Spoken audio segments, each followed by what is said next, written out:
Programa të gjithëve, ky është edicioni qendror I lajmeve këtu në televizionin kombëtar Vizion Plus. Fillojmë menjëherë me zhvillimet kryesore të ditës. Biznesi amerikan akuzon ashpër qeverinë Rama, monopolet kontrollojnë tregun dhe korrupsioni është galopant. Shqipëria jo konkurruese me taksat e larta. Bashkimi Evropian shpreson rezultate konkrete nga struktura e posaçme antikorrupsion në mbështetje anti-KÇK-s që po ndjek paratë e krimit organizuar. Forca e ligjit kontrollon pasuritë e dy të akuzuarve për trafik ndërkombëtar droge, 48 orë kohë për Bardhok Planaj në Shkodër dhe Alberto Lajme në Durrës. Mirëmbrëma, ndër të tjera në edicionin qendror të lajmeve do të ndiqni. Socialistët nisin ristrukturimin, Balla deklaron parlamentarët mbahen në 2021, Meta të dekretojë zgjedhje të pjesshme lokale. Shqipëria ndodhet në prag të epidemisë së gripit, mira njerëz të prekur dynden në urgjencat e spitaleve, mjekët këshillojnë vaksinimin.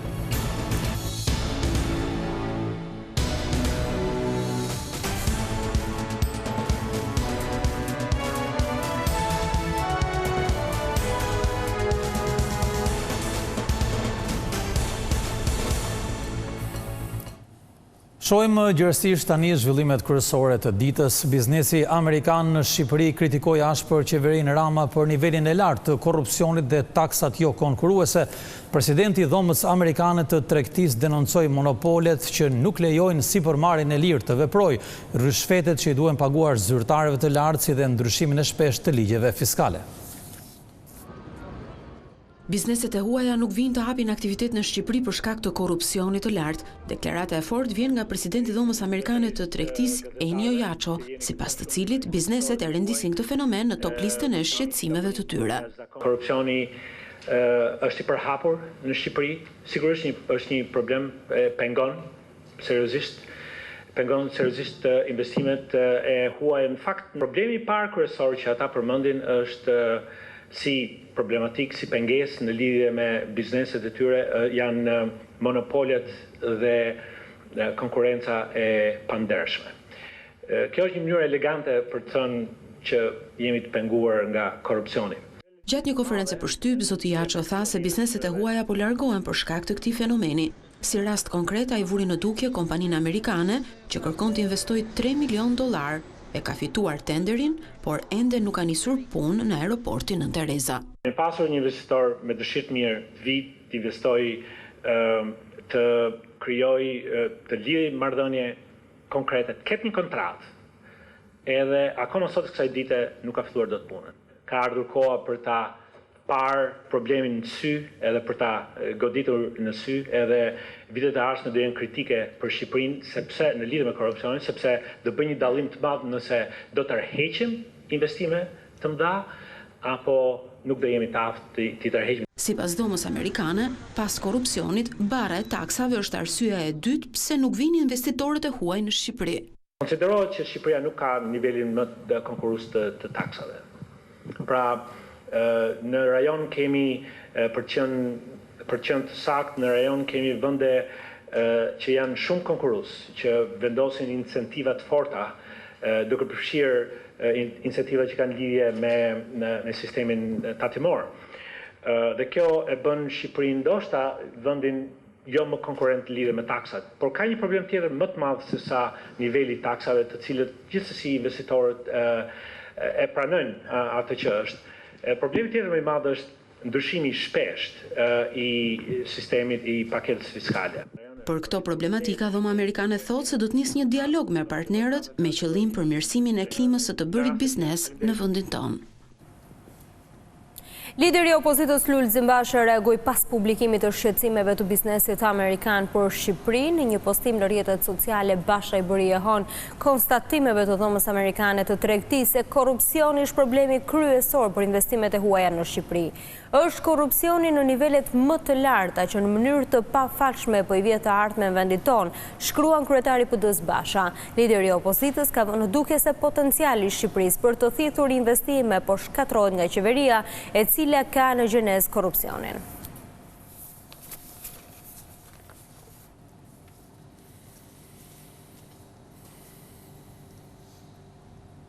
Funksionimi i ploti SPAK-ut pritet të sjellë rezultate të shpejta në luftën kundër korrupsionit në nivelet më të larta, është ambasadori i BE-s në Tiranë, Soreka, i cili përshëndeti edhe operacionin Forca e Ligjit që sipas tij po ndjek paratë bozëve të krimit organizuar. Bashkimi Evropian beson se zbatimi i plotë i reformës në drejtësi është arma më e fortë në luftën kundër krimit organizuar e korrupsionit. Gjatë një konferencë për mediat, ambasadori i Bashkimit Evropian, Luigi Soreka, theksoi se funksionimi i plotë i prokurorisë posaçme së bashku me Byron Kombëtar të Hetimit do sjellin rezultate konkrete në këtë betejë. Reforma në drejtësi, kur të zbatohet plotësisht, do të përfaqësojë armën më të fortë për të luftuar krimin e organizuar dhe korrupsionin në nivelit të lartë. Kështu që mezi presim që SPAK-u të bëhet plotësisht funksional, në mënyrë që të marrë përsipër këtë detyrë e të realizojë atë plotësisht. Unë vetë do të takohem me kreun e SPAK-ut, zotin Kraja, gjatë kësaj jave. Deklarata e diplomatit Bashkimit Evropian u bë gjatë konferencës ku u prezantua edhe një sondazh për perceptimin e shqiptarëve rreth BE-s. Sipas këtij sondazhi, 89% e qytetarëve mbështesin reformën në drejtësi, 45% besojnë se integrimi do të varet nga ulja e korrupsionit, e 29% mendojnë se rendi publike, siguria, janë kushte që Shqipëria duhet përmbush për t'u bashkuar BE-s. E në këtë këndvështrim, ambasadori Soreka mbështeti aktin normativ të qeverisë për luftën kundër krimit të organizuar. Strategjia për të ndjekur paratë është mënyra më e mirë për të luftuar krimin organizuar dhe mendoj se ky është qëllimi i ligjit të njohur me emrin anti-KÇK. Unë mendoj se ky ligj tregon vullnetin politik për të adresuar këtë problem, por ajo çka është e rëndësishme është mënyra se si do zbatohet ky ligj. Zbatimi është kyç dhe ne shohim dy kushte kryesore, që zbatimi të jetë në përputhje me shtetin e së drejtës. E para që të drejtat e të akuzuarve të respektohen plotësisht. Kushti i dytë ka të bëjë me drejtimin e këtij operacioni. SPAK-u duhet konfirmojë të gjitha veprimet e policisë dhe duhet çojë dosjen në gjykatë për të marrë konfirmimin për sekuestrimin. Ne po e monitorojmë nga afër këtë proces. Sipas sondazhit publikuar nga ambasadori Soreka, shqiptarët mbeten mbështetës të Bashkimit Evropian, pasi 97% janë pro antarësimit të Shqipërisë në BE, ndërkohë që 54% e shqiptarëve mendojnë që negociatat duhet hapen në muajin mars. Njësia speciale e Forcës së Ligjit u ka dorëzuar formularët 2 personazheve që kanë pasuri të dyshim me vlerë miliona euro. Njëri prej tyre është Bardhok Plana, i etiketuar si sheiku i Shkodrës, i dënuar në Belgjik për trafik qenies njerëzore. Tjetri është Alberto Lajme, pjesë e një rrethit të fuqishëm të trafikut të drogës, të cilit i është kapur 1.8 ton kokainë. Operacioni Forca e Ligjit ka vënë shënjestër 2 personazhe të tjerë të botës së krimit, të cilëve u është dorëzuar formulari për të justifikuar pasuritë. Albert Lajme Kociek, nga Durrësi, i dënuar në Gjermani në fushën e narkotikëve, duhet të vërtetojë burimin e të ardhurave dhe të pasurisë. Gjithashtu i është kërkuar plotësimi i formularit edhe Bardhok Planait, banues në Koplik, i dënuar në Belgjik për trafik të qenieve njerëzore. Ata kanë 48 orë kohë për të deklaruar burimet e pasurisë së tyre, kurse SPAK duhet të vlerësojë brenda 15 ditëve dosjen e tyre. Më pas, përgjigjet e marra do t'i dërgohen SPAK-ut, i cili brenda jo më shumë se 15 ditësh duhet të vlerësojë dosjen e përgatitur nga OFL-ja. SPAK-u duhet t'i kërkojë gjykatës speciale masën e sekuestrimit për pasuritë e subjekteve dhe pas sekuestrimit, në jo më shumë se 6 muaj, gjykata speciale duhet të vendosë për konfiskimin përfundimtar të tyre. Por cilët janë personat e vendosur në lupën e operacionit Forca e Ligjit? Njëri prej tyre, Bardhok Planaj, njihet ndryshe edhe si sheiku i Shkodrës. Planaj është arrestuar në vitin 2018 për shkak të një pallati 10 katësh me vlerë 2 milion euro, pasi u konstatua se po ndërtohej pa leje. Nga hetimet rezultoi se Planaj po investonte në fushën e ndërtimit përmes parave të fituara nga krimi. Po në vitin 2019, Planajt ju sekuestruan edhe 20 prona, apartamente, biznese, troje, makina e të tjerë. Për policinë e shtetit, emri Planajt është bërë i njohur që nga viti 2014 gjatë operacionit policor Laguna e Vilunit, ku sekuestruan gati 1 tonë hashash. 7 persona përfunduan në pranga, por Planaj arriti të shmangej kapjes. Në tetor të 2019, Planaj, i cili ishte në arrest shtëpie, theu masën e sigurisë, por u ndalua në Lushnjë. Ndërkohë Albert Lajme Kociek bënte pjesë në bandën e shqiptarëve të arrestuar në Gjermani, të kapur me kokainë, të cilën e sillnin nga Ekuadori nëpërmjet ngarkesave me banane. Lajme, i cili zyrtarisht mban sot mbi emrin e bashkëshortes Kociek, ndodhet në Burg në Gjermani, ndërkohë që operacioni Forca e Ligjit kërkon pasurinë e tij në Shqipëri, pasi dyshohet se janë investime me paratë e krimit. Banda e Kociek u kap me 1.8 ton kokainë me vlerë miliona euro. Socialistët nisin ristrukturimin total të partisë për të bërë gati për zgjedhjet parlamentare. Pas përfundimit të mbledhjes së kryesisë, Taulant Balla bëri të qartë se gara e ardhshme elektorale do të jetë vetëm në vitin 2021. Në mbyllje të mbledhjes së kryesisë së Partisë Socialiste me pikë kryesore diskutimi i ristrukturimin e plotë të partisë në prag të Kongresit të PS-s në 29 shkurt, sekretari i përgjithshëm Taulant Balla tha se vendi nuk do të shkojë në zgjedhjet e parakoshme. Në Kongresin e partisë ne do të miratojmë dhe një agjendë të veprimtarisë dhe të aktivitetit politik të Partisë Socialiste. Këtë vit do të ketë një lloj ndryshimi, do të quajmë, sepse agjenda politike nuk përmbyllet më 31/12/2020, por përmbyllet në 30 qershor të vitit 2021, afat brenda të cilit ne planifikojmë që të zhvillohen dhe zgjedhjet e përgjithshme parlamentare të vitit 2021, kështu që edhe kjo pyetja juaj e ka hershme, merr një përgjigje përfundimtare dhe unë do të bie rehat nga kjo lloj pyetje për të paktën sa i bie 13 muaj. Për situatën e krijuar në disa nga bashkitë e vendit të mbetura pa kryetar, për shkak të ligjit të dekriminalizimit, Balla akuzoi presidentin e Republikës Ilir Meta për mos respektim të kushtetutës. Presidenti i Republikës ka qenë dhe mbetet në mos zbatim të detyrave kushtetuese që ai ka. Zoti president është vënë ndjeni nga institucionet përkatëse vendore, sikurse është prefekti i Qarkut në qarqet përkatëse lidhur me vakancën e krijuar. Është presidenti i Republikës që duhet të zgjohet dhe të respektojë kushtetutën. Ndryshimet në Partinë Socialiste me një përfaqësim gjinor sa më të barabartë do të sjellin edhe një statut të ri. Kemi synuar të bëjmë disa rregullime për të lënë që një pjesë e rregullave të partisë të jenë të reflektuara në librin e rregullave, por edhe në kodin zgjedhor të partisë, i cili merr një pjesë të caktuar të statutit dhe i sankcionon atë në kodin zgjedhor. Balla sqaroi se kryetari i Partisë Socialiste të Shkodrës pritet të zgjidhet shpejt pasi janë në diskutim një sër kandidaturash. Mazhoranca i ka dhënë të gjithë mbështetjen e duhur operacionit Forca e Ligjit që sipas socialistëve do të japë një goditje vendimtare krimit organizuar, por opozita vren nga ana tjetër se kjo është fushatë e radhës propagandistike për të fshehur dështimin real të qeverisë në këtë betejë. Sekretari për marrëdhëniet me median në Partinë Socialiste Alfred Peza është sot në studion ton për të folur mbi këtë argument. Peza, mirë se erdhët. Pyetja e parë, a kishte vërtet një situatë emergjence për krimin sa të arrijë deri në miratimin e një akti normativ? Situata ishte emergjente, ndaj edhe masat që u ndërmorën nëpërmjet aksionit anti-KÇK janë emergjente por të përkohshme, sepse e përhershme është reforma në drejtësi dhe strukturët e reja të sistemit të ri të drejtësisë. Dhe ka një realitet në Shqipëri që besoj të gjithë e pranojmë dhe e kemi diskutuar dhe debatuar edhe në media dhe në opinionin publik, që momenti nga rrëzimi i institucioneve dhe i sistemit të vjetër të drejtësisë dhe periudha deri në ngritjen dhe vendosjen e eficiencës të plot 100% të gjitha institucioneve të drejtësisë së re, ka një periudhë e cila ka krijuar një vakum në luftën eficiente kundër krimit të organizuar, grupet strukturuara kriminale, familje mafioze dhe kështu me radhë. Ku u pa kjo? Kjo u pa edhe ke disa vendime që e shqetësuan opinionin publik, që quan në lirimin e të burgosëve me burgim të përjetshëm, apo të personazheve të tjerë të botës së krimit, të cilët kishin marrë dënime shumë të rënda për shkak edhe të aktivitetit të tyre kriminal. Po akoma ndërkohë s'kemi arritur tek drejtësia, jemi akoma tek njerëzit e krimit. S'kemi shkuar akoma tek gjyqtarët dhe prokurorët. Pikërisht, goditja e personazheve të krimit mbi të gjitha e aseteve të tyre kriminale, e ekonomisë tyre të zezë, e parave të vendosur nëpërmjet trafikut të drogës, armëve, prostitutave, trafikeve të ndryshme ilegale dhe gjithçka e tjetër korruptive në këto 30 vjet në Shqipëri, por nga ana tjetër edhe goditja e atyre njerëzve që akoma nuk kanë dalë jashtë sistemit të vjetër për shkak se nuk i ka radha në procesin e vettingut, nëse ata marrin vendime haptazi në kundërshtim me ligjet ekzistuese dhe me kushtetutën e Shqipërisë, do të ecin paralel dhe në këtë mënyrë kjo paketë do të jetë e përkohshme deri në fund të vitit 2020, kohë gjatë së cilës mendohet që t'jenë ngritur dhe t'jenë bërë eficiente të gjitha institucionet e sistemit. Nëse anti-KÇK-ja është ligji i duhur, a mund të themi se antimafia ka dështuar si ligj?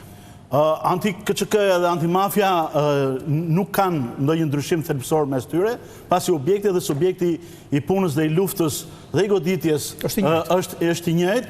Ndryshimi mes të dyjave qëndron tek fakti se paketa anti-KÇK ka si objektiv të posaçëm pikërisht burimet financiare të zeza, kriminale, të krimit organizuar, të grupeve strukturuara kriminale dhe të organizatave mafioze apo familje mafioze. Një shtesë të vogël këtu, ndoshta është herët për të folur, megjithatë në emrat e kësaj listës që kemi parë deri më tani mungojnë njerëz të cilët praktikisht kanë qenë të lidhur në një farë mënyrë apo në një tjetër me pushtetin, edhe me pushtetin e socialistëve. Përse? Krimi nuk ndahet në roz apo në blu, me lidhje politike. Në të kuq apo në ngjyra të tjera të flamujve të partive politike, por ndahet në të zezë nëse është i tillë, apo në të bardhë nëse nuk është i tillë. Kështu që për këtë duhet të bim dakord, e para, e dyta është një operacion që do të vazhdoj për 365 ditë dhe çdo ditë ju dhe ne dhe gjithë opinioni publik shqiptar ka parë të dalin të paktën 1, 2 apo 3 personazhe që deri dje konsideroheshin papërjashtimisht si të paprekshëm në gjithë territorin dhe më vjen keq që krimi dhe kriminaliteti, sidomos në këto nivele, të shihet me ngjyra politike. Përkundrazi, nuk do t'i shpëtoj anti-KÇK-s askush nga aja tek zhëja, asnjë nga personazhet e botës krimit, të cilët janë dënuar me vendime gjyqësore të formës prerë, qoftë brenda territorit të Republikës së Shqipërisë dhe nga institucionet tona të drejtësisë, qoftë jashtë territorit të vendit tonë dhe nga institucionet e drejtësisë të vendeve të tjera. Na mbetet të presim për këtë pyetje e fundit. Për ditësh kemi parë qindra forca policore në rrugë, në sheshe, kontrollojnë njerëz, bllokojnë makina. Në pamje të parë duket mirë, megjithatë nga pikpamja e imazhit duket sikur çfarë po ndodh, sikur ka një situatë të jashtëzakonshme. A luftohet kështu krimi me fushata, Fred? Nuk është një luftë me fushata, është një luftë me indikacione konkrete. Asnjë makinë nuk ndalet nëse më përpara patrulla nuk ka në serverin e vet, në databazën e vet, indicjen, të dhënat, targën dhe kështu me radhë. Pra, ndalimet nuk bëhen kush të dali përpara, por ndalimet bëhen nëpërmjet një platforme shumë të detajuar antikrim, një plan masash operacionale shumë të strukturuara dhe të detajuara, të tillë që goditen vetëm ata që kanë lidhje me krimin dhe me kriminalitetin organizuar dhe jo qytetarët e zakonshëm të vendit të rinë të qetë, të shkojnë punë, të shkojnë aty ku kanë hallet, problemet, qefet e tyre, kështu që jeta vazhdon dhe kjo është e veçanta e gjithë këtij lloji operacioni për pjesën publike në raport me ato post-blloqe që kemi parë nga 90-ta deri në ditët e sotme. Faleminderit zoti Prezant. Faleminderit ju. Ecëm më tej.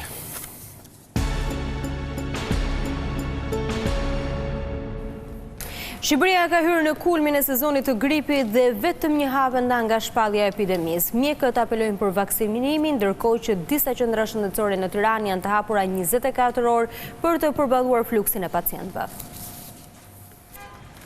Shqipëria është në prag të epidemisë së gripit, i cili po përhapet me intensitet shumë të lartë në popullat. Këtë e pohoi Ministre e Shëndetësisë Ogerta Manastirliu, e cila gjatë raportimit para deputetëve shtoi se rritja e të prekurve është e ndjeshme. Ne jemi në një moment ku kemi hyrë në një prag të epidemisë. Shqipëria është në 4 vendet që në këtë javë paraqet një intensitet shumë të lartë të qarkullimit të gripit në vend. Dua që të informoj se në krahasim me vitin e kaluar në të njëjtën periudhë rastet e qarkullimit të virusit të gripit janë rritur me 4%. Gjithashtu, infeksionet respiratore të sipërme në nivel kombëtar paraqiten me 17.760 raste, ndërsa sa i përket infeksioneve respiratore të poshtme, në nivel 7.530 raste, kjo sa i referohet javës së 5 të vitit. Pra, aktiviteti i infeksioneve respiratore akute paraqet një prirje në rritje, një aktivitet gjeografik të përhapur. Shefja e epidemiologjisë në Institutin e Shëndetit Publik, Silva Bino, tha se jemi në kulmin e sezonit të gripit, ndaj apeli për vaksinimin e popullatës Vizion. Ne jemi në intensitet shumë të lartë të gripit, e cila monitorohet çdo ditë, pak a shumë në pikun e asaj që ne kemi në lidhje me sezonin e gripit. Kjo për sa i përket përhapjes. Vaksinimi është mjeti më i mirë, jo vetëm për të parandaluar gripin, por për të parandaluar format e rënda dhe komplikacionet e gripit. Për të shmangur radhët e gjata të vizitave, Ministria ka vendosur që 4 qendra shëndetësore në kryeqytet të punojnë 24 orë, pasi tani po qarkullojnë 3 lloje virusesh. Policia e Tiranës arrestoi sot Vladimir Gjutajn, i cili u kap me një pistolet si dhe me një shumë të madhe parash. Gjuta u prangos në afërsi të selisë së Partisë Socialiste, ndërkohë që u gjetën me vete mbi 100.000 euro si dhe rreth 20.000 pound dhe dollar. Gjatë marrjes në pyetje ai deklaroi se armën e mbante për të siguruar parat, të cilat po i këmbente në një pikë të këmbimit valutor.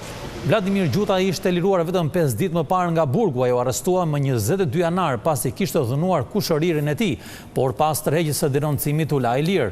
Gjuta u bë e njohur për policinë pasi u arrestua 5 vite më parë, i dyshuar si personi që kishte urdhëruar vendosjen e tritolit në farmacinë e babait të ish-ministrit të Brendshëm, Sajmir Tahiri.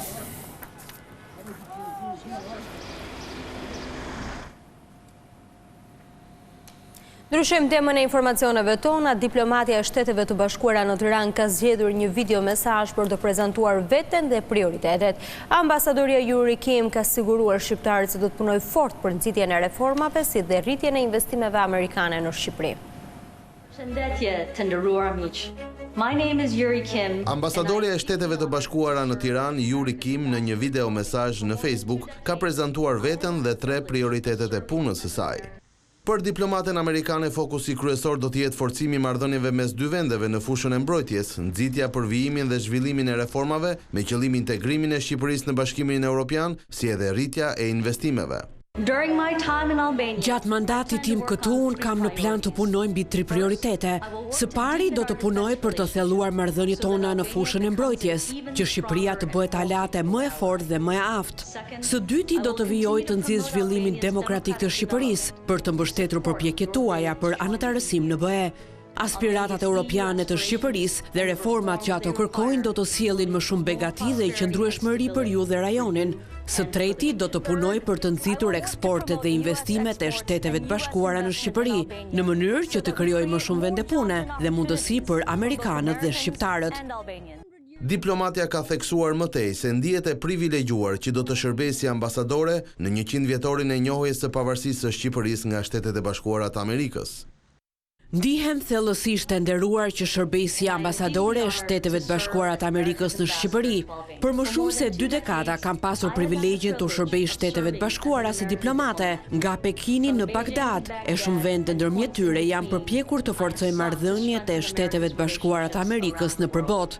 Për gjatë 23 viteve të mia në Washington, kam punuar mbi shumë nga prioritetet tona kyçe të politikës së jashtme, duke ndihmuar për të sjellë paqe dhe begati. Diplomatja Yuri Kim e mbyll video mesazhin duke theksuar se mezi po pret që të takojë qytetarët dhe të mësojë më shumë për trashëgiminë e pasur kulturore të Shqipërisë. Ekspertët e Komisionit të Venecias kanë nisur sot takimet në lidhje me paketën anti-shpifje. Bisedën e parë, delegacioni i Venecias e zhvilloi me nënkryetaren e Kuvendit Vasilika Hysi. Sipas njoftimit të Kuvendit, antarët e delegacionit kërkuan informacion të detajuar për qëllimin e ligjit dhe nevojat për miratimin e tij. Më pas, delegacioni Venecias zhvilloi takime me mazhorancën, opozitën parlamentare, si dhe Komisionin e Ligjeve dhe të Medias. Nesër, 4 ekspertët e Venecias do zhvillojnë takime me presidentin e Republikës Meta, i cili refuzoi të dekretonte paketën anti-shpifje, si dhe me përfaqësues të Partisë Demokratike. Opinioni për ndryshimet në ligjin për mediat audiovizive u kërkua nga Asambleja e Këshillit të Evropës, e cila u pozicionua kundër kësaj pakete.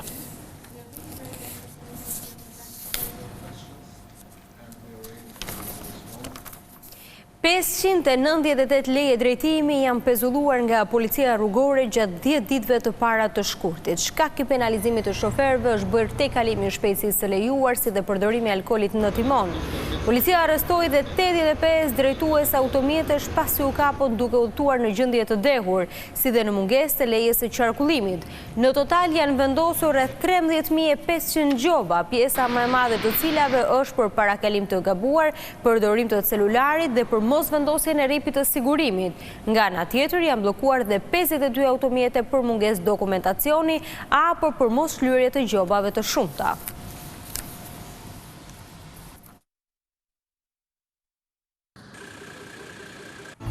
Zonja dhe zotrin, kjo ishte gjithçka e përgatitur për edicionin qendror të lajmeve. Për më shumë informacione dhe në çdo.com mund klikoni në adresën tonë të internetit si dhe në faqen tonë në Facebook. Bashkë ndajmë këtu, mirupafshim. Faleminderit dhe miru takofshim.